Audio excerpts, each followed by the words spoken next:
Жатақханадағы елес. Абзал Мұратбеков. Әлеуметтік желіден алынды. Бірінші курсты тәмамдап, жазғы демалысқа шыққанбыз. Сол жылы жатақхананың жөндеу жұмысына қалдым. Өйткені, жазда жатақхананың жөндеу жұмысына қалғандар қыркүйек айындағы ауыл шаруашылық жұмыстарына картошка жинауға бармайтын. Ал жатақхананың жөндеу жұмысы жеңіл болатын. Қасымдағы жігіттер күзгі картошка жинау науқанына баратын болып, үйлеріне қайтып кетті. Бөлмеде жалғыз қалдым. Сол жазда жатақханада түсініксіз жағдайға тап болдым. Жұмыс басталғалы 10 күннен асқан. Жұмыс істеп жүр деген аты болмаса, жарытып жүргеніміз шамалы. Бас аяғы 4 жігітпіз. Күндіз 2-3 сағат жөндеу жұмыстарымен жүреміз де, кешке киноға барамыз.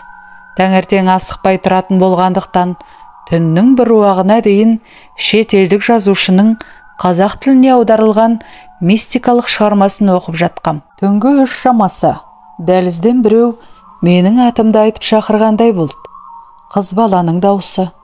Техникалық институттың жатақханасы болған соң, мұнда қыздар саусақпен санарлық. Бар да жазғы демалысқа кеткен. Мұнда қыз қайдан жүр?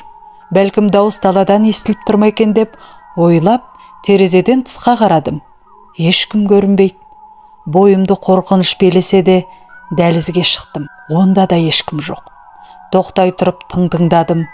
Әлгі дауыс қайта естілмеді. Маған солай естілген екен ғой деп бөлмеге қайта оралдым. Bir шама уақыт елегізіп жатып, ұйықтап кетіппін. Таңертең асықпай тұрып, жуынып, шайынып, асханаға барып қайттым. Ол күні де мардымды жұмыс болған жоқ. Тиіп қашып, бірден естіген болдық. Кешкі астан кейін біраз уақыт теледидар қарап, сосын бөлмеге келдім. Әдеттегенше қолға кітап алып оқып жатқам, ұйықтап кетіппін. Құлағыма қыздың шыңғырған дауысы естілді. Шошып ояндым. Қыздың наздана күліп, шақырған дауысы анық естілді.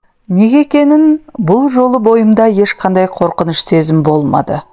Қандай да бір күш мені дәлізге бастады. Бөлмеден шықтым. Дәліздің соңғы жағындағы бөлмелерінің бірінің алдында шашын жайып жіберген қыз күліп тұр. Мен шыққан соң ол бөлмеге кіріп кетті. Бірақ ол тұстағы бөлмелердің бірінде қыздар тұрмайтын. Және ол бөлмелерде тұратын жігіттер демалысқа кеткен. Бөлмелердің түгелі жабық болатын. Сонда қыз жабық бөлмеге қалай кіріп кетті?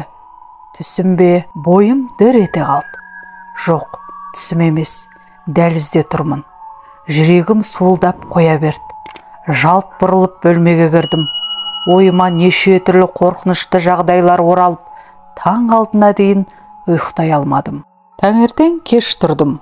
Жуынып келген соң, түнде қыз кіріп кеткен бөлмеге бардым. Есігі құлыптаулы. Бәлкім, комендант жаз уақытына біреу-міреуді жіберді ме екен деп ойладым. Есікті қақтым. Тым-тырыс. Мүмкін, таңертең ерте тұрып кетіп қалдым екен деген ой келді. Көңілдегі күдікті сейілту үшін коменданттан сұрадым. Ол кісі онда ешкім тұрмайтынын айтты. Сонда қалай болғаны? Бойымда қорқыныш күшейе түсті. Сәлден соң жұмыс басталып кетті де, ол жайды ұмытқандай болдым. Алайда кешке қарай түнгі елес қыз есіме қайта түсті. Ойымды басқа жаққа бұрмақ болып, төменге түсіп, түнгі 11-ге дейін теледидар қарадым. Бөлмеге келген соң кітап оқымақ болып едім, көңілім алаң болып оқи алмадым. Неге екенін кітап оқысам, қыз қайта шығатын секілді сезім болды. Ойланып ұзақ жаттым. Таңға қарай талығып ұйықтап кетіппін. Түн тыныш өтті. 2 түн дұрыс ұйықтамаған соң ба, 3-ші күні кітап оқуға шама келмей жатып қалдым. Жата сала ұйықтап кетіппін. Ол күнде тыныш ұйықтадым.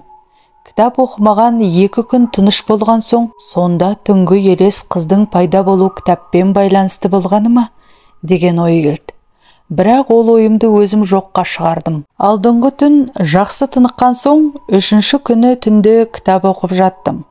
Кітаптың қызығына түсіп, елес қыз жайлы да ұмытып кетіппін. Бір кезде дәлізден қыздың сықылықтаған күлкісі естілді. Атымды айтып шақырады.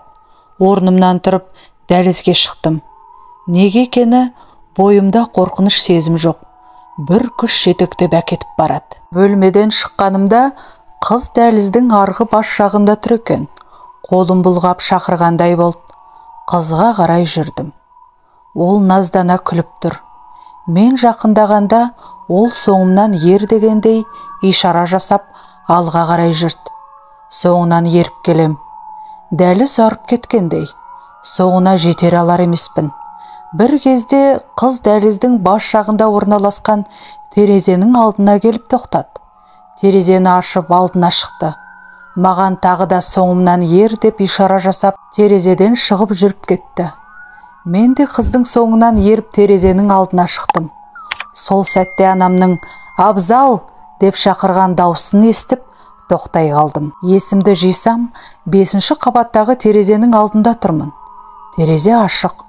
Менің бөлмем 3-ші қабатта болатын. 5-ші қабатқа қалай келгем? Қыздың соңынан ергенде баспалдақпен көтерілгенім жоқ. Тек дәлізбен жүріп отырғам. Шошып кеттім. Ішке қарай секіріп түстім. Асығыс басып бөлмеге келдім. Сол күні таңды көзбен атырдым. Студсовет төрағасы қызылордалық жасы үлкен жігіт болатын. Ертеңінде таңертең оған болған жайды айттым. Үйге қайтуға жауап сұрадым. Ол бұрында елес қызды бір жігіттің көргенін айтты, бірақ ол кезде оның сөзіне ешкім сенбеген екен. Азгем ойланып отырды да, студсовет басшы үйіңе қайта берді. Бірдеңе білем екен, жоқ әлде үлкендік ақылын айтты ма? Әйтеуір студсовет төрағасы, оңтүстік жақта күшті молдалар көп қой. Үйіңе барған соң солардың біріне дем салдыр. Үйге барған соң ұмытып кетіп жүрме, деп тапсырды. Шұғыл жиналып, сол күні ауылға аттанып кеттім. Үйге барған соң болған жағдайды анама айттым. 2-3 күннен кейін көрші аудандағы бір мықты молдаға барып, оқытып қайтуды ұйғардық. Біздің жақта жаздың күні далада тапшанда ұйықтайды. Ертең молдаға барамыз деген күні түнде елес қызды тағы көрдім. Түнде біреу түртіп оятты. Кластастардың бір болар деп ойлағам. Көзімді ашсам, бас жағымда күлімдеп елес қыз тұр. Қорыққам жоқ. Сен мұнда қайдан жүрсің дегендей сұрақ қойдым. Сұрағыма жауап болған жоқ. Абзал деген дауысқа селк ете қалдым. Қарасам, анам екен. Неге тұрып алғансың? Кіммен сөйлесіп отырсың? Деген анамның сөздерінен кейін ғана орнымнан тұрып отырғанымды байқадым. Анама тағы да елес қызды көргенімді айттым. Ертеңінде көрші ауылдағы молдаға бардық. Не жағдай болған сұраған молда 3 күн оқитынын айтты. Солай 3 күн оқыды. Соңғы күні молда оқуыңа барған соң ана кітапты суға ағызып жібер деді. Молда кітапты қайдан білді? Өзім айттым бекем. Бірақ ол кітап жайлы молдаға айтқан айтпағаным есімде жоқ. Күзде сабаққа барғанда молданың айтқанын орындадым. Сол жағдайдан кейін мистикалық кітап оқымайтын болдым. Одан кейін де жатақханада тағы 4 жыл тұрдым. Бірақ елес қыз қайта келген жоқ. Тіпті түсіме де кірген емес. Кейде тылсым оқиғалар жайлы әңгімелер естігенде сол жағдай есіме түсетін. Түсіме кірер екен деп ойлайтынмын. Бірақ елес қыз мені қайта мазалаған емес.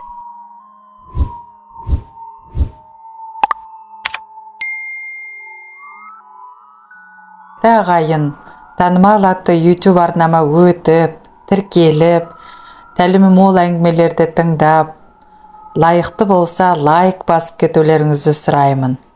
Қазақ тілді арнамды қолдауға шақырамын. Келесі шығарма сіздер үшін.